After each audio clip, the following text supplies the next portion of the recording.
Joint family. रोशनी, अब तेरी शादी की उम्र हो चुकी है, सब तेरे लिए लड़का देख रहे हैं और तू है कि 8-9 बजे बिस्तर से उठ रही है। मम्मी, क्या आप भी सुबह सुबह ज्ञान दे रही हो? सोने तो दो कम से कम। क्या करें, अब तेरी हरकतें ही ऐसी हैं। चल अब बिस्तर छोड़ और मेरे साथ खाना बनाना सीख। ना, मैं नहीं बना रही खाना वाना। आप प्लीज जाइए ना यहाँ से। रोशनी की बातों से निराश होकर निशा वहाँ से चली जाती है।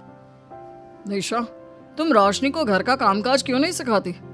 अगर यही हाल रहा फिर तो 2 दिन में उसके ससुराल वाले उसे यहाँ छोड़कर चल देंगे।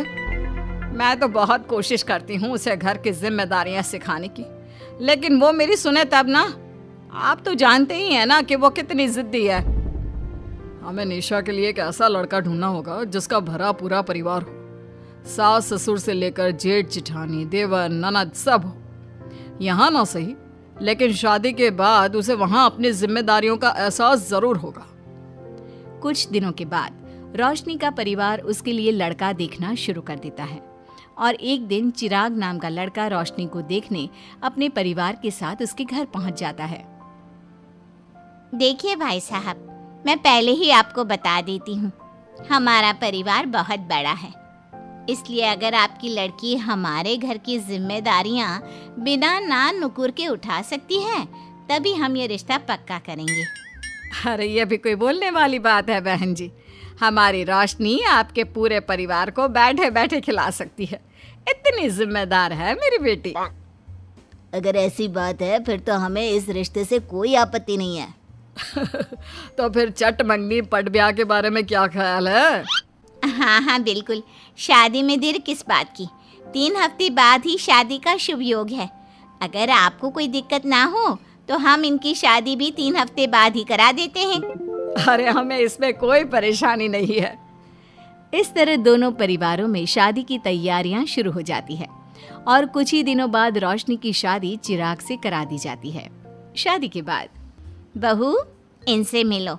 ये है तुम्हारी दादी सास, ये बड़ी सास और बड़े ससुर, ये तुम्हारे जेठ, ये जेठानी, ये दोनों तुम्हारे देवर और ये इस परिवार की सबसे छोटी बेटी सिमरन, यानी कि तुम्हारी ननद है। परिवार में इतने सारे लोगों को देखकर रोशनी का सर चकरा जाता है। वो अपना सर पकड़ लेती है और मन ही मन सोचने लगती है, हे भगवान, ये किस जन्म का बदला लिया है आपने मुझसे? मैंने क्या बिगाड़ा था आपका जो आपने मुझे ऐसा परिवार दिया? बेटा, किस सोच में पड़ गई तुम? और कितने लोग हैं आपके परिवार में? बस हम इतने ही लोग हैं बेटा, ज्यादा लंबा परिवार नहीं है हमारा। अब इससे लंबा और कितना बड़ा परिवार होगा आपका? ये ससुराल कम चिड़ियाघर ज्यादा लग रहा है। कुछ कहा क्या तुमने बेटा? नहीं मम्मी जी, वो मैं बहुत थक गई हूँ, तो क्या अब मैं सोने जा सकती हूँ? हाँ, क्यों नहीं बहू। चिराग, बहू को अंदर कमरे में लेकर जा। जी माँ। चिराग रोशनी को अंदर कमरे में लेकर जाता है। चिराग, मुझे यहाँ नहीं रहना, मुझे अलग रहना है। ये तुम क्या बोल रही हो रोशनी? अभी तो आई हो तुम और अभी अलग होने की बात कर रही हो। परिवार वालों को पता चलेगा तो कितने दुखी होंगे वो लोग। मुझे नहीं मतलब किसी से, और इसे तुम परिवार कहते हो? ये परिवार कम कोई गली मोहल्ला ज्यादा लग रहा है। रोशनी, अभी तुम नई हो इस परिवार में, इसलिए शायद तुम्हें ऐसा लग रहा है। कुछ दिन में आदत हो जाएगी तुम्हें। चिराग की बात सुनकर रोशनी अपना सर पकड़ लेती है।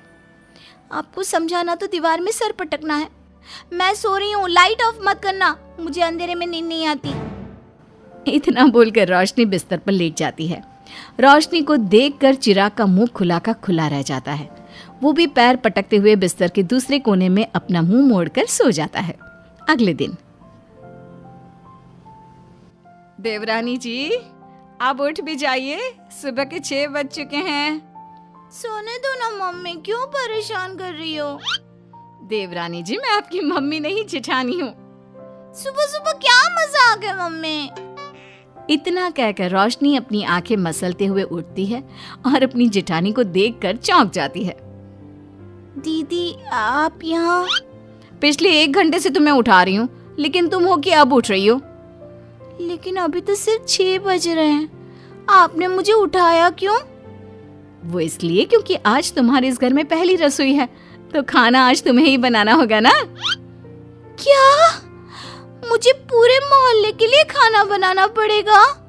नहीं रोशनी, तुम्हें पूरे मोहल्ले के लिए नहीं, सिर्फ परिवार के लोगों के लिए ही खाना बनाना है।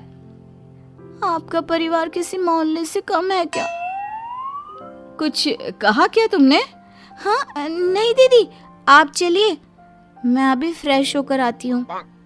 आरती वहां से चली जाती है, जिसकी थोड़ी देर बाद रोशनी भी रसोई में जाकर मजबूरी में सबके लिए खाना बनाने लगती है। पूरे 2 घंटे मेहनत करने के बाद उसका खाना बनकर तैयार होता है। वाह बहू, खाना तो बड़ा स्वाद बना है। सच में बहू, तुमने भले ही बहुत देर लगाई खाना बनाने में, लेकिन खाना बहुत स्वादिष्ट बना है। आपके हाथों में तो जादू है देवरानी जी। मैं तो कहती हूँ अब से रोज आप ही खाना बनाया कीजिए, क्यों मम्मी जी? हाँ हाँ बेटा, बिल्कुल ठीक कहा तुमने। रोशनी, आज से रोज तुम ही खाना बनाना। ये सुनकर रोशनी चौंक जाती है। खाना खाने के बाद सभी लोग रोशनी को शगुन का नेक देते हैं और फिर अपने अपने रूम में चले जाते हैं। क्या यार रोशनी, इतना टेस्टी खाना बनाना जरूरी था क्या? अब फंस गई ना तू। ये सब माँ पापा की वजह से हो रहा है, उनके कारण मुझे ये सब झेलना पड़ रहा है। रोशनी गुस्से में अपने रूम में जाती है और अपनी माँ को फोन मिलाती है। मम्मी, मैं आपको कभी माफ नहीं करूंगी। आपने जानबूझकर मुझे इतने बड़े परिवार में भेजा है, जहाँ मुझे सांस लेने की भी फुर्सत नहीं है। हमने ये सब इसलिए किया ताकि तू अपनी जिम्मेदारियां निभाना सीखे। अब मायके की तरह ससुराल में भी अपनी जिम्मेदारियों से मुंह मत मोड़ लेना। मुझे नहीं रहना माँ यहाँ। इस घर में जितने लोग हैं उतने तो हमारे गली मोहल्ले में भी नहीं थे। माँ, मैं आपसे आपकी सारी बातें मानूंगी, पर प्लीज मुझे यहाँ से ले जाइए। बिल्कुल नहीं, अब से वही तेरा सब कुछ है। वहां से भागने के बजाय अपनी जिम्मेदारियां पूरी करना सीख, इससे हमें भी थोड़ी खुशी मिल जाएगी। माँ की बातों से निराश होकर रोशनी फोन काट देती है, जिसके बाद उसकी नजर नेक में मिले पैसों पर पड़ती है और वो फटाफट से बिस्तर पर बैठकर पैसे गिनना शुरू कर देती है। अरे वाह, ये तो पूरे 25,000 रुपए हैं। किसी ने भी 5100 से कम का नेक नहीं दिया। चलो अच्छा है, कुछ तो फायदा हुआ इतने बड़े परिवार में शादी करने का। अब इन सब पैसों से मैं अकेले शॉपिंग करूंगी, बहुत मजा आएगा। शॉपिंग के बारे में सोच सोच कर ही रोशनी अपने बिस्तर पर कूदने लगती है। उसे बिस्तर पर कूदता देख सभी लोग चौंक जाते हैं। भाभी, आप ऐसे क्यों उछल रही हो? छोटी बच्ची हो क्या? अपनी ननद की बात सुनकर रोशनी का मुंह खुला का खुला रह जाता है। थोड़ी देर बाद रोशनी घर में बिना बताए शॉपिंग के लिए निकल जाती है और शगुन में मिले पूरे पैसों को शॉपिंग में उड़ा देती है। शाम में, देवरानी जी कहाँ गई थी आप? जानते हैं सब आपके लिए कितना परेशान हो गए थे, कम से कम आपको बताकर तो जाना चाहिए था ना। सॉरी दीदी, मैं आप लोगों को बताना भूल गई। वैसे इतने सारे बैग किस चीज के हैं? तुम शॉपिंग करने गई थी क्या?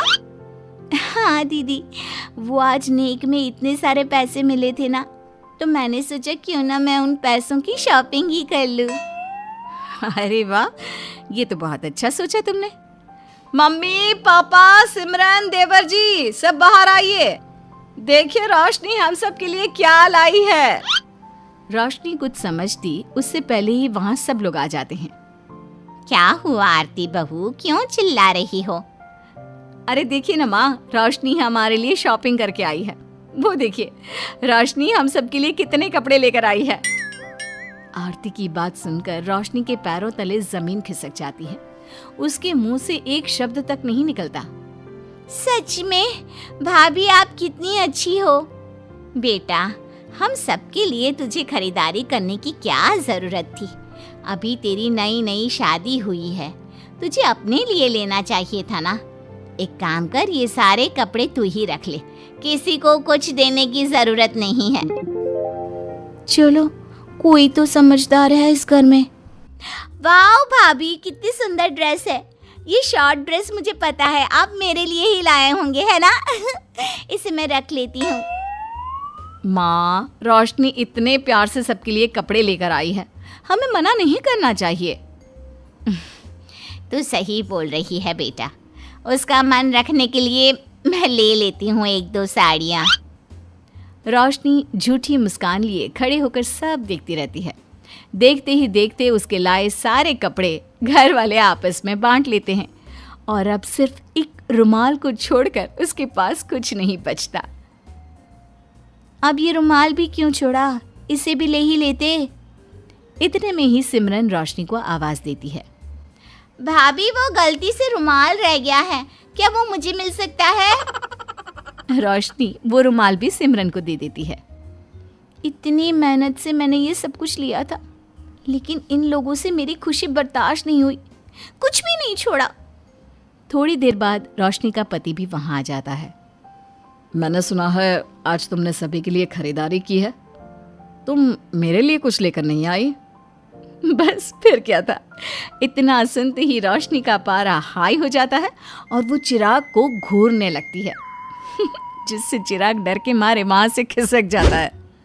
हाय रे, फूटी किस्मत मेरी, जो ये जॉइंट फैमिली मेरे मत्थे चढ़ी।